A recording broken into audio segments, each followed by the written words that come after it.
Selamat datang di Novel Story, channel yang menceritakan novel berjudul Aku Bukan Menantu Sampah. Jangan lupa subscribe dan like. Sekian dari Mimin, silahkan menikmati ceritanya ya. Aku Bukan Menantu Sampah, bab 274 penerobosan sekali lagi. Di mana ibu membuangnya?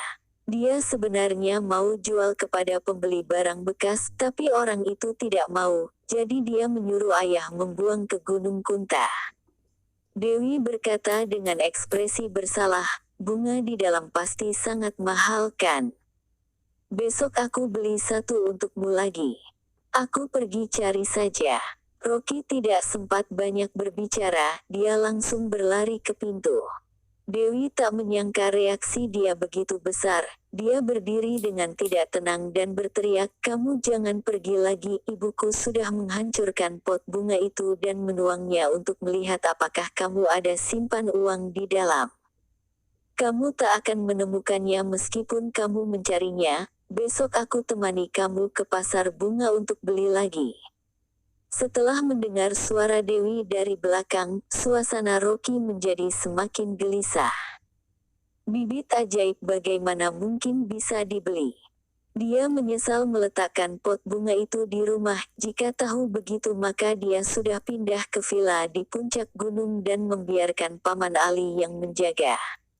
Rocky keluar sangat awal, dia langsung menuju Gunung Kunta. Untungnya hanya berada di belakang rumah dan tidak jauh, dia seperti terbang dan tiba di atas gunung tanpa memakan waktu hingga 5 menit. Hutan di sore hari sangat sepi, awan merah membakar di langit. Rocky mengeluarkan kekuatan spiritual di seluruh tubuhnya dan menyebar ke segala sisi. Akhirnya dia merasakan ada sebuah kekuatan spiritual lemah yang menjawab dari bagian lereng selatan gunung. Dia langsung berlari ke sana. Ternyata benar. Dalam gundukan tanah terdapat potongan pot bunga. Dia melihat 2 buah tunas yang muncul dari tanah dengan 2 buah daun yang di atasnya dipenuhi dengan embun. Rocky menjadi sangat senang. 2 buah tunas ajaib ini tidak mau tumbuh saat ditanam dia sendiri, tak disangka dibuang ke dalam gunung malah langsung tumbuh. Gunung Kunta jauh dari kota, dalam hutan tersebar aura spiritual yang lemah dan sangat bersih. Rocky berpikir, apakah bibit ajaib mau tumbuh dengan menyerap aura spiritual paling bersih dari alam? Pantas saja dia menyiram dan memberi pupuk juga tak bisa tumbuh. Di saat ini terasa sebuah aura spiritual yang menyebar ke arahnya dengan kuat membuat dia susah bernapas. Rocky menjadi terkejut, apakah dalam gunung ini juga ada tempat aura spiritual berkumpul? Namun yang membuat Rocky lebih terkejut adalah saat dia menemukan jika aura spiritual ini muncul dari embun yang berkumpul di atas daun. Dia jongkok dan memerhatikan dengan hati-hati. Ternyata memang benar, embun yang berkumpul di atas daun tak disangka mengumpulkan semua aura spiritual yang terbaik dan banyak. Rocky seketika terkejut, mungkin ini adalah embun ajaib yang terbentuk dari aura terbaik alam di saat bibit ajaib ini tumbuh. Dia pernah melihat penjelasan embun ajaib seperti ini di Nine Grand Heavenly Scriptures. Ini adalah barang paling berharga dalam praktisi spiritual. Tidak hanya waktu yang pendek, matahari terbit sudah mau menghilang, ini bahkan adalah hal yang jarang ditemui. Tak disangka pot bunga yang dibuang mertua tanpa sengaja bisa menggantikan keajaiban seperti ini. Sungguh berkah dari kesialan. Rocky tanpa ragu-ragu meletakkan embun di jari tangan dan menelannya. Boom! Sebuah aura spiritual seketika masuk ke dalam tubuhnya. Pandangan Rocky seketika menjadi gelap semua dan terjatuh di lantai. Jiwanya seperti sudah meninggalkan tubuhnya dan berterbangan di galaksi yang luas. Semua galaksi berada di bawah kakinya. Bahkan Rocky dengan terkejut melihat sungai waktu yang panjang dan raksasa terbuat dari ribuan serpihan benda di dunia fana. Sebuah bayangan yang tidak jelas melintas di sungai waktu. Dia merasa sangat terkejut. Di depan pencipta, tidak peduli diri sendiri atau orang hebat lainnya, semua hanya sebutir debu yang sangat lemah. Melihat galaksi di bawah kaki, Rocky bisa merasakan titik akupuntur di tubuhnya sesuai dengan bintang di galaksi. 7 titik akupuntur besar di tubuh malah saling bekerja sama dengan bidup dan bersinar sekali lagi. Aku sudah meninggalkan tubuh manusia dan menjadi dewa. Rocky sangat terkejut, dia tidak tahan untuk berteriak dalam kebahagiaan. Menurut metode praktik dalam Nine Grand Heavenly Scriptures, titik akupuntur manusia berasal dari galaksi di saat Noah menciptakan manusia. Tetapi manusia biasa sama sekali tidak mungkin bisa cocok dengan galaksi. Hanya dengan berlatih menjadi dewa, menerobos dunia fana, semua titik akupuntur di tubuh baru bisa satu persatu cocok dengan bintang, dan praktik spiritual menggunakan kekuatan bintang. Rocky senang seperti gila, dia tidak menyangka setetes embun bisa membantu dirinya menerobos kemampuan spiritualnya. Meskipun hanya menghidupkan 7 titik akupuntur, tetapi kemampuan spiritualnya sekarang sudah melewati tingkat awal dan mencapai tingkat menengah akhir.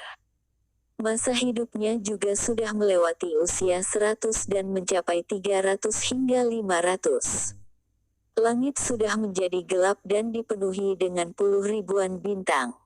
Rocky memejamkan mata dengan erat berbaring di rerumputan, baju yang basah karena embun. Tiba-tiba dia membuka matanya dengan tatapan mata bersinar seperti listrik. Boom! Sebuah gelombang aura spiritual melewati sisinya. Rocky sebagai pusat pepohonan dalam 10 meter di sekitar sudah patah dan jatuh menjadi setumpuk. Rocky perlahan berdiri, baju yang dipakai bergerak tanpa tiupan angin, melainkan karena aura spiritual. Dia yang sekarang sudah mencapai tahap menengah akhir. Sayangnya embun ajaib hanya ada 1 tetes, jika masih ada 1 tetes lagi maka dia sudah bisa masuk ke tahap dewa dan bisa membuat pil jindan dari cakra. Sampai saat itu, dia memerintah di dunia fana, dia juga akan menjadi orang yang tak terkalahkan. Rocky membungkukkan badan lalu dengan hati-hati mengambil 2 buah tunas ajaib, langkah kaki seperti terbang langsung bergerak ke villa. Karena ada Jenny, dia tidak berani menanam di rumah lagi. Kali ini Jenny membuang pot bunga, mungkin ke depannya bisa membuang ke dalam api. Perjalanan yang sebenarnya selama 1 jam lebih, Rocky berjalan di udara dan melangkah dengan cepat di rerumputan. Jadi dia hanya menggunakan waktu 10 menit sudah tiba di depan villa. Saat dia baru melompat dari dinding, tiba-tiba muncul sebuah suara yang dingin. Siapa? Rocky barusan memutarkan badannya, dia melihat Paman Ali yang sangat galak mau melaju ke arahnya. Saat melihat jelas wajah Rocky, Paman Ali langsung menarik kembali tangannya, lalu mencondongkan tubuhnya sambil berkata dengan hormat, "Direktur Rocky, tadi aku tidak tahu jika itu adalah Anda, mohon maafkan saja." Rocky mengayunkan tangannya.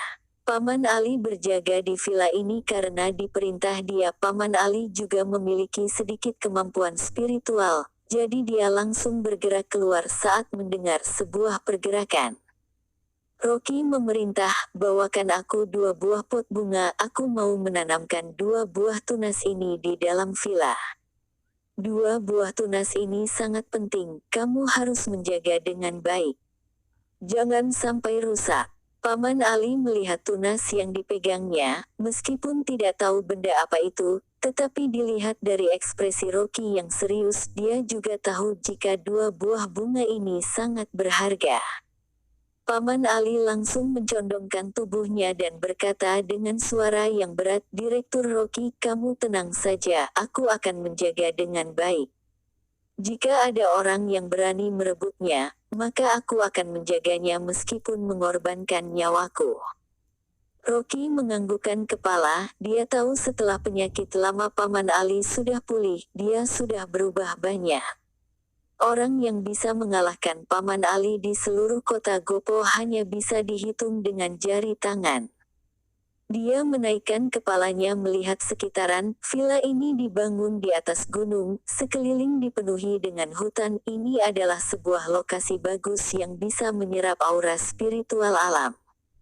Di bawah pepohonan yang jauh terdapat sebuah villa kecil yang pernah dibeli Ando. Hanya saja keluarga Liu sudah jatuh. Villa ini juga sudah dilelang. Ando tidak tahu sudah pergi kemana. Rocky menarik kembali pandangannya, dalam hatinya berpikir jika villa dia dijadikan sebuah lingkaran sihir untuk menyerap aura spiritual alam, maka kebetulan bisa menumbuhkan 2 buah tunas ini. Dia langsung menghubungi Billy menyuruh dia beli batu kalsedoni. Jika mau membuat lingkaran sihir, maka memerlukan benda spiritual yang memiliki aura alam sangat besar. Dan aura spiritual yang paling banyak benda itu adalah batu giok yang tidak pernah terkena polusi sama sekali. Dia berencana mengubur batu di bawah tanah dan membuat sebuah tempat pengumpulan aura. Billy sedang mandi, saat mendapat telepon dari Rocky, dia langsung menganggukkan kepala di dalam bak mandi. Tuan muda, belakangan ini ada sebuah pedagang giok di Myanmar menghubungiku untuk berbisnis. Aku akan segera menyuruhnya menghubungi pedagang giok di Myanmar untuk batu kalsedoni yang Anda mau. Rocky menganggukkan kepala sambil berkata, beritahu dia dahulu untuk memilih batu kalsedoni terbagus. Perkiraan harga paling rendah kita adalah 4 triliun untuk menghindari dia memberikan barang palsu. Tenang tuan muda, uang bukan masalah, aku pasti menyelesaikannya. Rocky barusan mau menutup telepon, Billy tiba-tiba berkata lagi. Tuan muda, aku mau melaporkan sesuatu pada Anda. Katakan. Billy menjadi ragu. Setelah beberapa saat baru dengan tidak berdaya berkata, Tuan muda, Anda menyuruh aku memeriksa masalah orang yang merusak toko barang antik mertua Anda. Orang yang mengatur dari belakang sudah diketahui. Terima kasih telah menonton. Jangan lupa like, komen, dan subscribe ya teman-teman agar saya semangat melanjutkan novel ini. Jika ada yang kurang baik silahkan komen di bawah agar saya memperbaikinya. Sekian dan terima kasih ya.